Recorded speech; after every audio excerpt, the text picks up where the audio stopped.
Hi all, welcome back to our channel. இந்த வீடியோல வந்து TNPSC Group 2 and 2A உடைய கட் ஆஃப் அனாலிசிஸ் என்னோட பெர்ஸ்பெக்டிவ்ல என்னன்றதை ஷேர் பண்றேன். இது வந்து லைக் பயங்கரமா யோசிச்சு அப்படி இப்படி எல்லாம் சொல்ல கிடையாது. நமக்கு ஒரு கட் ஃபீல் இருக்கும்ல, இதுவா தான் இருக்கும் அப்படின்னு நமக்கு ஒரு உள்மனசு சொல்லும் இல்லையா, அந்த மாதிரி விஷயம் எனக்கு என்ன இருக்குன்றதை நான் உங்க கூட ஷேர் பண்றேன். இந்த வீடியோ பார்க்கறது மூலமா உங்களுக்கு ஒரு தெளிவு கிடைக்கலாம். சப்போஸ் பார்டர்ல இருக்கீங்கனாலும் நீங்க என்ன பண்ணலான்ற ஒரு ஐடியா வந்து என்னுடைய பர்சனல் சஜஷனை உங்களுக்கு நான் கொடுக்குறேன். ஓகேங்களா, டிஎன்பிஎஸ்சிக்கு நிறைய பேர் கட் ஆஃப் கேட்டுகிட்டே இருந்தீங்க. நான் வீடியோ போடாததுக்கு காரணம் அஃபிஷியல் கீ வரட்டும்னு. ஏன்னா நம்ம என்னதான் வந்து இன்ஸ்டியூட் கீஸ் பார்த்தாலும் official key, that is tentative கீஸாக இவங்க விட்டுருக்கும் போது சில டிஃப்ரென்சஸ் கண்டிப்பாக வரும். அது வந்து சில set of questions, for example 10 question வரைக்குமே வேரியேஷன் நிறைய பேருக்கு வந்திருக்கு. அந்த மாதிரி வரும்போது நம்ம முன்னாடியே இவ்வளோ வரும்ன்றது தோராயமாக கெஸ் பண்ணியிருப்போம் இந்த இன்ஸ்டியூட் கீஸை வச்சு. பட் நம்ம டென்டேட்டிவ் கீ பார்க்கும்போது நிறைய டிஃப்ரென்ஸ் வரும், கொலாப்ஸ் ஆகும்ட்டு தான் நான் அப்போ வந்து எந்த வீடியோவும் போட கிடையாது. இப்போ அஃபிஷியல் கீ வந்ததுக்கப்புறம் என்னுடைய கிளாரிட்டி என்னன்றது நான் தெளிவாக சொல்கிறேன். ஓகேங்களா, ஓகே. இப்போ வந்து நம்ம எப்படி பிரிச்சுக்கலாம்னா, இது வந்து டிஎன்பிஎஸ்சி குரூப் 2 மெயின்ஸ் யார் எழுதலாம், டிஎன்பிஎஸ்சி குரூப் 2A உடைய மெயின்ஸ் வந்து யார் எழுதலான்றதை பார்க்கலாம். ஓகேங்களா, இப்போது என்னோட கணக்குப்படி பார்த்தீங்கன்னா நீங்கள் வந்து சப்போஸ் 160+ கொஷின்ஸ் இருக்கீங்களா, கண்ணை மூடிட்டு வந்து நீங்கள் மெயின்ஸ் படிக்க ஆரம்பிச்சிடுங்க. நான் 160ன்றது நம்பர் ஆஃப் கொஷின்ஸை சொல்கிறேன், மார்க்கு கிடையாது. நிறைய பேருக்கு தெரியும் நம்பர் ஆஃப் கொஷின்ஸை பற்றி தான் நம்ம வந்து எப்பயுமே பேசுவோம். ஸோ அதனால் இதை அப்படியே மைண்ட் வச்சுக்கோங்க. 160+ கொஷின்ஸ்னால் நீங்கள் தாராளமாக படிக்க ஆரம்பிங்க. என்னை பொறுத்த வரைக்கும் நீங்கள் சப்போஸ் இப்போ குரூப் 2 முடிச்சிடலாம். இப்போது நீங்கள் வந்து ஒரு 156ல் இருந்து 159 இருக்கீங்கனாலும் நீங்களும் தைரியமாக வந்து என்னோட பெர்ஸ்பெக்டிவ்ல நீங்கள் வந்து குரூப் 2 மெயின்ஸ் படிக்கலாம். ஏன் சொல்கிறேன்னா 160+ கொஷின்ஸ்ன்றது டாப் 1%, 1 கூட வராது, ஒரு ஒரு 0.1% தான் வந்து இவ்வளோ மார்க் வந்து 160+ எடுத்துருப்பாங்க. ரொம்ப ரேரு. ஏன்னா நம்ம சில பேராமீட்டர்ஸை பார்க்கணும். ஒன்று பேசிக்காகவே ஜென்ரல் ஸ்டடீஸ் கொஷின்ஸ் வந்து டஃப்பு, ஆப்டிடியூட் சில பேருக்கு டஃப்பாக இருந்திருக்கும், நிறைய பேருக்கு ஜென்ரல் தமிழ் டஃப்பாக இருந்ததுன்னு சொல்லியிருக்கீங்க. இப்படியெல்லாம் வச்சு அனலைஸ் பண்ணும்போது இங்கிலீஷ் மீடியம் ஸ்டூடெண்ட்ஸை கம்பேர் பண்ணும்போது தமிழ் மீடியம் ஸ்டூடெண்ட்ஸ் தான் நிறைய பேர் இருக்காங்க.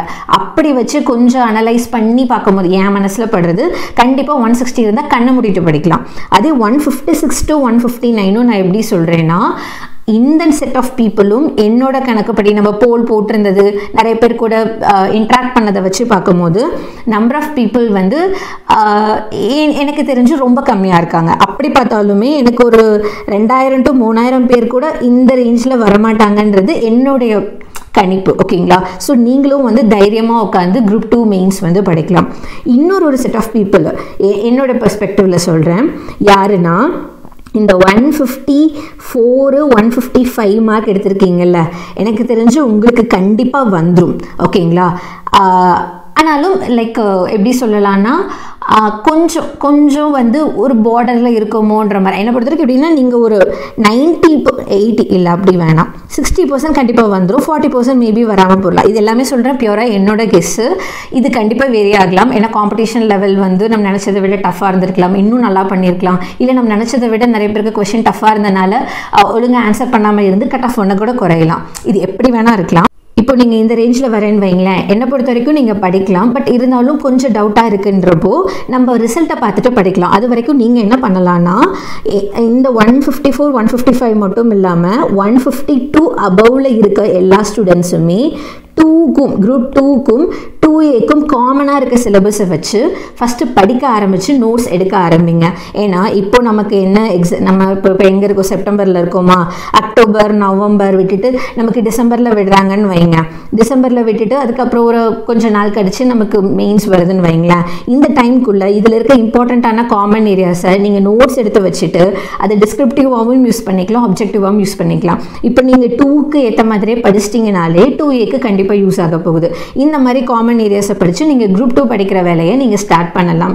Either you can join any institute, இல்லைனா வந்து செல்ஃப் ப்ரிப்பேரிங்கும் பண்ணலாம். ப்ராப்பராக சிலபஸ் எடுத்து வச்சுட்டு என்னென்ன சோர்ஸ்ன்னு பார்த்துட்டு எதெல்லாம் உங்களுக்கு ஆல்ரெடி தெரியும், எதெல்லாம் உங்களுக்கு நல்லா தெரியாது, எதெல்லாம் நோட்ஸ் எடுத்தால் பெட்டராக இருக்கும்னு நமக்கு மனசில் தோணுற விஷயத்தை ஃபாலோ பண்ணி யூ கேன் ஸ்டார்ட் ப்ரிப்பேரிங். ஓகேங்களா, ஸோ நீங்கள் 156 அபவ் இருந்தீங்கன்னா தாராளமாக குரூப் 2 படிங்க. இல்லை இந்த 152லேருந்து 155 வரைக்கும் இந்த ரேஞ்சில் இருக்க இருக்கீங்கன்னா நம்ம கொஞ்சம் கேட்டாந்தி வாலாக இருக்கனால ரெண்டுக்குமே இருக்க காமன் ஏரியாஸை படித்தோம்னா குரூப் 2A யூஸ் ஆகும். குரூப் 2க்கும் நம்ம வந்துருச்சுன்னா உடனே ப்ரிப்பரேஷனை ஸ்டார்ட் பண்ணிக்கலாம். நிறைய பேர் பயப்படுற ஒரு விஷயம் என்னன்னா, டிசம்பருக்கு அப்புறம் நம்ம உட்காந்து ரிசல்ட் வந்த பின்னாடி படிக்க ஆரம்பிச்சா நம்மளால பாஸ் பண்ண முடியுமான்னு ஒரு விஷயம் சொல்கிறீங்க. டிஸ்கிரிப்டிவ் டைப்புன்றது நம்ம அந்த டைமில் எக்ஸாம் ஹாலில் உட்காந்து எழுதும் போது நம்ம மைண்ட் செட் என்னன்றது தான் என்னை பொறுத்த வரைக்கும் 50%. மீதி இருக்க 50% தான் நம்ம படிக்கிறது. இந்த படிக்கிறதும் எப்படி படிக்கிறோம், என்ன மாதிரி எழுதி பார்க்குறோன்றது தான் முக்கியம். நீங்கள் இந்த டைமில், தட் இஸ் செப்டம்பர் டு டிசம்பருக்குள்ளே நீங்கள் நல்லா உட்காந்து இம்பார்ட்டன்ட் ஏரியா, தெரியாத ஏரியாஸ்லாம் நோட்ஸ் எடுத்து வச்சு முக்கியமான விஷயத்தெல்லாம் முடிச்சுட்டு வச்சிட்டிங்கன்னா நமக்கு ரிசல்ட் சப்போஸ் நமக்கு பாசிட்டிவாக வருதுன்னு வைங்களேன், அப்படியே உட்காந்து மெயின்ஸ் ஆன்சர் ரைட்டிங்கும் ப்ராக்டிஸ் பண்ணுறதை வந்து ஸ்டார்ட் பண்ணிங்கன்னா கண்டிப்பாக வரப்போகிற குரூப் 2 வந்து கிளியர் பண்ணிடலாம். அவ்வளோதான். இதெல்லாம் நீங்கள் இன்னும் கன்ஃபியூஸே பண்ணிக்க வேணாம். இது பண்ணலாமா அது பண்ணலாமான்லாம் யோசிக்க வேணாம். என்னை பொறுத்த வரைக்கும் நான் உங்கள் இடத்துல இருந்தேன்னா இதுதான் ஃபாலோ பண்ணுவேன். ஓகேங்களா? ஓகே, இது அப்படியே வந்து குரூப் 2A வரனே. இப்போது நீங்கள் வந்து ஃபார் எக்ஸாம்பிள் இதில் 156, இப்போது நீங்கள் 150 இருந்து 155+ இருக்கீங்க, 155 இருக்கீங்கன்னா தாராளமாக உங்களுக்கு குரூப் 2 வரப்போகுது. இருந்தாலும் நீங்கள் என்ன பண்ணலாம், இந்த கேட்டகரியில் சொன்ன மாதிரி நீங்கள் ரெண்டுக்குமே காமனாக இருக்க ஏரியா படிக்கிறது, ரெண்டுத்தையும் மேனேஜ் பண்ணுறது. சப்போஸ் கிளியர் ஆகலைனாலும் குரூப் 2 படிக்கிற சிலபஸ்ன்றது நமக்கு ஆல்மோஸ்ட் நமக்கு GS எல்லாமே குரூப் 2A கவர் ஆக போகிற விஷயம் தான். ஸோ டிஸ்கிரிப்டிவ் டைப்பில் படித்து வச்சிங்கன்னா அப்கமிங்கில் வரப்போகிற குரூப் 1 எக்ஸாமுக்கும் நமக்கு யூஸ் ஆகதான் போகுது. நம்ம படிக்கிறது என்றைக்குமே வீணாகாது. இதை நல்லா மனசில் பதிய வச்சுக்கோங்க. சப்போஸ் நீங்கள் வந்து 148 இருந்து 150 இருக்கீங்கன்னா கண்டிப்பாக நமக்கு குரூப் 2A வந்து வரும்ன்றது என்னுடைய கணிப்பு. ஓகேங்களா? ஸோ நீங்கள் தாராளமாக வந்து குரூப் 2A படிக்க ஆரம்பிக்கலாம். சப்போஸ் நீங்கள் வந்து 145 இருந்து 148 இந்த ரேஞ்சில் இருக்கீங்கனாலும் நீங்களும் படிக்கலாம். ஸோ 145+க்கு நீங்கள் இருக்கீங்கனாலே என்னோட கணிப்புப்படி நமக்கு 1:10 ரேஷியோவில் எடுக்கிறாங்களா, கிட்டத்தட்ட வந்து நம்பர் ஆஃப் பீப்புள் ஆல்மோஸ்ட் நமக்கு ஒரு 20,000 பேர் வராங்கன்னு வச்சுக்கோங்க. அதில் ஒரு 5,000 பேர் இவங்க அப்படின்னு கணக்கு போட்டாலும் இந்த ஸ்கோருன்றது நான் எப்படி கணக்கு போட்டிருக்கேன்னா, ஜென்ரல் தமிழ் கொஞ்சம் கஷ்டமாக இருந்தது, GS கொஞ்சம் கஷ்டமாக இருந்தது, நிறைய பேருக்கு ஆப்டி கொஞ்சம் டஃப்பாக இருந்தது. ஜென்ரல் தமிழ் எப்படி ஸ்டூடெண்ட்ஸுக்கு ஜென்ரல் தமிழ் பீப்புளுக்கு கஷ்டமாக இருந்ததோ அதே மாதிரி GSல இருக்கிற யூனிட் 8 ஏரியா எல்லாமே நிறைய இங்கிலீஷ் மீடியம் ஸ்டூடெண்ட்ஸ்க்கும் கஷ்டமாக இருந்தது. ஆல்மோஸ்ட் அது கொஞ்சம் நமக்கு நார்மலைஸ் ஆகிற மாதிரி இருக்குது. ஜென்ரல் இங்கிலீஷும் மோஸ்ட்லி ஸ்டூடெண்ட்ஸ் எல்லாருமே எப்படி பண்ணியிருக்காங்க, ரொம்ப நல்லா படித்தவங்க மட்டும்தான் 95+ போட்டிருக்காங்க, இல்லைனாலும் 90 to 95 போட்டிருக்காங்க. ஜென்ரல் தமிழ் பீப்புள் எல்லாருமே 81 to 85 நார்மலாக போட்டிருக்காங்க. நல்லா படிச்சிருக்க, நல்ல தரவாக கரைச்சி குடிச்சிருக்க ஆஸ்பிரன்ஸ் வந்து 85 இருந்து 93 வரைக்கும் போட்டதை நான் பார்த்துருக்கேன். ஸோ இதில் கொஞ்சம் அவங்க மிஸ் பண்ண மாதிரி இருக்கு. அவங்க யூனிட் 8ல் மேபி அவங்க கொஞ்சம் எட்ஜு காட்டியிருக்கலாம். கம்பேரிங் ஜென்ரல் தமிழ் இங்கிலீஷ் ஸ்டூடெண்ட்ஸை விட தமிழ் ஸ்டூடெண்ட்ஸ் மேபி எட்ஜ் காட்டியிருக்கலாம். ஸோ அப்படி இருக்கனால கொஞ்சம் அனலைஸ் பண்ணும்போது என்னை பொறுத்த வரைக்கும் 145+ கொஷின்ஸ் இருந்ததுன்னா குரூப் 2A படிக்க ஆரம்பிங்க. அதுக்கு மீறி நீங்கள் வந்து ஒரு 140 145 இருக்கேன், நான் வந்து குரூப் 2A படிக்கலாமான்னு நிறைய பேர் கேட்பீங்க. என்னோட கெஸ் கண்டிப்பாக உங்களுக்கு கிளியர் ஆகும், நீங்கள் படிக்கலாம். ஆனால் வந்து என்னால் ஷார்ட்டாக சொல்ல முடியல. இங்கே எப்படி இந்த 60-40 ரேஷியோவில் சொன்னேன் அந்த மாதிரி பெர்ஸ்பெக்டிவில் தான் உங்களுக்கும் இருக்குன்ற மாதிரி கேட் ஆன் தி வால் மாதிரி மேபி இருக்கலாம். இப்போ நான் சொல்கிறது எல்லாமே ஒரு ஜென்ரல் கேட்டகரியில் இருக்கிற பர்சனுக்கு BC MBCன்ற மாதிரி கட் ஆஃப் இல்லை. இப்போ உங்களுக்கு வருதுன்னு வச்சுக்கோங்களேன், எங்களுக்கு எல்லாமே 1 மார்க்குன்ற மாதிரி நீங்கள் ஒரு கொஷின்ற மாதிரி நீங்கள் குறைச்சிக்கலாம். இப்போ நான் உங்களுக்கு வந்து 150 to 155 சொல்லியிருக்கேன்னா நீங்கள் வந்து ஒரு MBC ஃபீமேல் வரீங்கன்னு வச்சுக்கோங்க, உங்களுக்கு 148 வந்து நீங்கள் சேஃபஸ்ட் சைடில் இருக்கீங்க, படிக்க ஆரம்பிக்கலான்ற மாதிரி அர்த்தம். ஸோ அந்த மாதிரி பெர்ஸ்பெக்டிவில் இந்த ஜென்ரல் கேட்டகரியில் வரவங்களுக்கு, ஜென்ரல் இல்லைனா ஒரு BCயில் வர மேலு ஃபீமேல் எந்த விதமான டைப்பிங்கோ எதுவுமே இல்லாமல் நம்ம எந்த விதமான ரிசர்வேஷனே இல்லாமல் அப்படியே மொட்டையாக போகிறவங்களுக்கு நான் சொல்லியிருக்கேன். ஸோ இந்த மாதிரி இருக்கீங்கன்னா லைக் ஃபார் எக்ஸாம்பிள் 140 to 145 நீங்கள் குரூப் 2A படிக்க ஆரம்பிங்க. ஆனால் சப்போஸ் நமக்கு கிளியர் ஆகலைனாலும் அது அப்கமிங்கில் வரப்போகிற குரூப் 2க்கோ இல்லை குரூப் 1க்கோ ஏதாவது ஒரு எக்ஸாமுக்கு நமக்கு GS ஏரியா நமக்கு ஹெல்ப் ஆக போகுது. ஸோ இதை நீங்கள் ஃபாலோ பண்ணலாம். ரொம்ப இம்பார்ட்டன்ட் ஏரியா எனக்கு டஃப்னு தோன்றுது. சில பேருக்கு பார்த்தீங்கன்னா ரீசனிங் டஃப்னு தோணும். ஸோ அந்த மாதிரி இருக்கவங்க அது ஃபஸ்ட்டு ப்ரையாரிட்டி ரீசனிங் மாதிரி இருக்க விஷயத்தை கொடுத்து படிக்கலாம். அப்புறம் GS வந்து இப்போ படிக்கிறோன்னா இது வந்து நமக்கு ப்ரிலிமினரியில் வரப்போகிற குரூப் 1க்கும் அப்கமிங்கில் வரப்போகிற குரூப் 2 குரூப் 4 எல்லா எக்ஸாமுக்கும் யூஸ் ஆகும். அந்த மாதிரி இருக்கிற காமன் ஏரியாஸை உட்காந்து படிக்கலாம். படிச்சுட்டு ரிசல்ட் வந்ததை பார்த்த பின்னாடி இன்னும் இன்டெப்த்தாக போயிட்டு உள்ளே போய் படிக்கிறது, நிறைய கொஷின்ஸை ப்ராக்டிஸ் பண்ணுறதுன்னு ஃபாலோ பண்ணுங்கள். I think this will be the correct perspective. Suppose நீங்கள் 140க்கு கீழே கொஷின்ஸ் இருக்கீங்கன்னா நமக்கு கொஞ்சம் டவுட்டு தாங்க. இப்போதைக்கு நீங்கள் உட்காந்து அது பேர் என்ன, அப்கமிங்கில் வரப்போகிற எக்ஸாம்ஸுக்கெல்லாம் படிக்க ஆரம்பிங்க. சப்போஸ் நமக்கு கிளியர் ஆகும் பட்சத்தில் அப்படியே உட்காந்து ஒரு நல்ல கைடன்ஸோட ஒரு நல்ல டெஸ்ட் சீரிஸில் ஜாயின் பண்ணி ப்ராப்பராக படித்தோம்னா we can able to succeed. So mostly நீங்கள் வந்து 140+ இருக்கீங்கனாலே you are in the zone. நம்ம எப்படினாலும் வந்துடுவோம். அதில் கொஞ்சம் வேரியேஷன் எப்படி இருக்கலான்றதை நான் காட்டியிருக்கேன். ஐ ஹோப் ஒரு கிளாரிட்டி கிடைச்சிருக்கும்னு நினைக்கிறேன். ஸோ இதுதான் என்னுடைய பெர்ஸ்பெக்டிவில் நான் சொல்லணும்னு நினச்சது. இப்போது உங்களுக்கு வந்து 156+ கொஷின்ஸ் இருக்கா, நீங்கள் வந்து குரூப் 2A குரூப் 2 படிக்க ஆரம்பிச்சிடுங்க. இல்லை எனக்கு வந்து 145+ கொஷின்ஸ் இருக்குனாலே 2A படிக்க ஆரம்பிச்சிடுங்க. அதுக்கு கீழே இருக்கவங்க காமன் ஏரியாஸை படித்து வச்சுட்டு ரிசல்ட் வரதை பார்த்துட்டு முடிவு எடுத்துக்கலாம். ஓகேங்களா?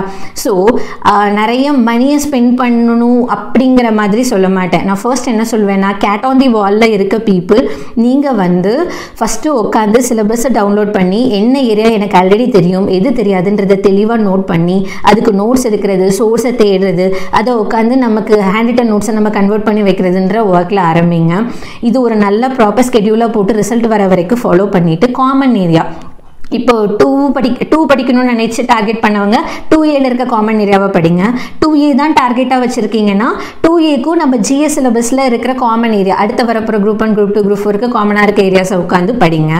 நமக்கு கிளியர் ஆகும் பட்சத்தில் இன்னும் உள்ளே போயிட்டு இன்டெப்த்தாக படிச்சுக்கலாம். சப்போஸ் ஆகலையா அடுத்த எக்ஸாமுக்கு உட்காந்து படிக்கலாம். இது தான் வந்து ஒரு வைஸ் டிசிஷனாக இருக்கும். ஸோ நீங்கள் இதை ஃபாலோ பண்ணுங்கள். கண்டிப்பாக வந்து சப்போஸ் வேறு ஏதாவது எனக்கு தெரிய வந்துச்சுனாலும் நான் இன்ஃபார்ம் பண்ணுறேன். இதில் வேறு ஏதாவது அப்டேட் இருக்குது இல்லை இப்படி வரலான்னு இருந்ததாலும் நான் உங்களுக்கு சொல்கிறேன். பட் இப்போதைக்கு இது வந்து கரெக்டாக இருக்கும். இதை ஃபாலோ பண்ணுங்கள். அனலைஸ் பண்ணுங்க. உட்காந்து தெளிவாக எல்லாத்தையுமே ஒரு ஃபார் எக்ஸாம்பிள் உங்கள்கிட்ட சிலபஸ் இருக்குன்னா அதை அனலைஸ் பண்ணுற மாதிரி எல்லாத்தையும் ஒரு பிரிண்ட் அவுட் போட்டு வச்சு நோட்டில் என்னென்ன காமன் ஏரியான்னு எழுதுங்க. உங்கள் கைப்பட நீங்கள் வந்து ரிசர்ச் பண்ணி செய்கிற விஷயம் நல்லா மனசில் பதியும். அது என்றைக்குமே நம்ம கூடவே இருக்கும். ஸோ நிறைய பேர் நிறைய கைடன்ஸ், இப்போ நானே பார்த்தீங்கன்னா சிலபஸை டீகோட் பண்ணி கொடுத்துருப்பேன். அந்த மாதிரி இருக்க விஷயத்த உங்களுடைய வேல்யூ ஆடட் மெட்டீரியலாக கூட வச்சுக்கோங்களே தவிர நம்ம அனலைஸ் பண்ணுறது தான் நமக்கு ஹெல்ப் பண்ணும். அதை எப்பயுமே மனசில் வச்சுக்கணும். எல்லாமே மற்றவங்க கொடுத்துருவாங்கன்ற மாதிரி எதிர்பார்க்க வேணாம். அப்படி கொடுத்தாலும் அதுக்குள்ளே நம்மளுடைய ஃபுல் எஃபோர்ட்டை போடலைன்னு வச்சுக்கோங்களேன், அதுவும் வேஸ்ட் தான். இதுதான் என்னுடைய பெர்ஸ்பெக்டிவில் சொல்கிறது. கண்டிப்பாக நம்மளும் குரூப் 2 and 2Aக்கு ரெண்டுத்துக்குமே வந்து மெயின்ஸ்க்கான பேட்சஸ் வந்து ஸ்டார்ட் பண்ணுவோம். இப்போ உங்களுக்கு நான் கேட் ஆன் தி வாலில் இருக்கேன், இல்லை நான் இந்த வாட்டி கிளியர் ஆகலைனாலும் அடுத்த வாட்டி கண்டிப்பாக கிளியர் ஆகிடுவேன், அதுக்காக படிக்க ஆரம்பிக்கிறேன், இல்லை எனக்கு கண்டிப்பாக கிளியர் ஆகும், இந்த மாதிரி 3 கேட்டகரியில் வர பீப்புளாக இருந்தாலும் அஃபோர்டபுள் காஸ்ட்டில் ஒரு நல்ல டெஸ்ட் சீரிஸ் இருந்தால் இப்போவே படிக்க ஆரம்பிக்கலாம்னு நினச்சிங்கன்னா டெஃபினட்டாக நம்மளுடைய பேட்ச் யூஸ் ஆகுங்க. கொஞ்சம் வெயிட் பண்ணுங்கள். ஸ்கெடியூல் எல்லாம் ரெடி பண்ணிகிட்டு இருக்கேன். நான் சீக்கிரம் வந்து அப்டேட் கொடுக்குறேன். கண்டிப்பாக நம்ம இதுக்கான பேட்சஸ் எடுத்துகிட்டு போக போகிறோம். இன்னும் குவாலிட்டியாக நிறைய விஷயம் பண்ண போகிறோம். போன டைம் 25க்கு மேலே ஸ்டூடெண்ட்ஸ் வந்து ஜாப் வாங்கி போயிருக்காங்க. சப் ரிஜிஸ்டர்லாம் நம்ம ஸ்டூடெண்ட்ஸ் வாங்கியிருக்காங்க. ஸோ அந்த மாதிரி இன்னும் எஃபெக்டிவாக இன்னும் குவாலிட்டியாக நிறைய விஷயம் பண்ண போகிறேன். So wait. அண்ட் இதுதான் வந்து என்னுடைய அனாலிசிஸ். ஐ ஹோப் ஒரு கிளாரிட்டி கிடச்சிருக்குன்னு நினைக்கிறேன். That's it. தேங்க்யூ.